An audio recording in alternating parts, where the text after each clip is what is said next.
અખિલ ભારતીય કોંગ્રેસ જન આંદોલન ફ્રન્ટ રાષ્ટ્રીય કોંગ્રેસ દ્વારા સચિન જીઆઈડીસી પોલીસ સ્ટેશન વિસ્તારમાં ઘનશ્યામભાઈ કેશિયર દ્વારા આપવામાં આવેલ દારૂ વેચવાની છૂટ વિરુદ્ધ સુરત પોલીસ કમિશનર સાહેબને આવેદનપત્ર આપવામાં આવ્યું।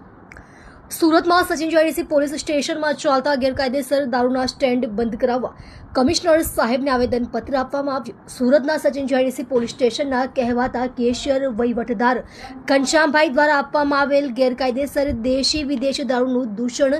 નેસ્ત નાબૂદ કરવા સુરત પોલીસ કમિશનર કચેરી ખાતે મોટી સંખ્યામાં અખિલ ભારતીય કોંગ્રેસ જન આંદોલન ફ્રન્ટ રાષ્ટ્રીય કોંગ્રેસના પ્રમુખ ઉપપ્રમુખ અને કાર્યકર્તા ભેગા થઈ સુરત શહેર પોલીસ કમિશનર શ્રી અનુપમસિંહ ગહેલોત સાહેબને આવેદનપત્ર અપાયું હતું।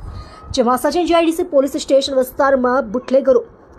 નરેશ ખલાસી, ઈલા ચાચી, કાલુ ડુંડી, તિલક માલ્યા, સીતુ જેવા લોકોને કેશિયર ઘનશ્યામભાઈ દ્વારા ગેરકાયદેસર દેશી વિદેશી દારૂ વેચવાની અને ભરાણ કરવાની પરમિશન અપાઈ છે। જેમાં આજે અખિલ ભારતીય કોંગ્રેસ જન આંદોલન ફ્રન્ટ રાષ્ટ્રીય કોંગ્રેસ દ્વારા મોટી સંખ્યામાં હાજર થઈ એક સંપ થઈ કમિશનર સાહેબશ્રીને સચિન જીઆઈડીસી વિસ્તારમાં ચાલતા નશાનો કારોબાર બંધ કરાવવા અને કેશિયર ઘનશ્યામભાઈને સસ્પેન્ડ કરાવવા આવેદનપત્ર આપવામાં આવ્યું હતું।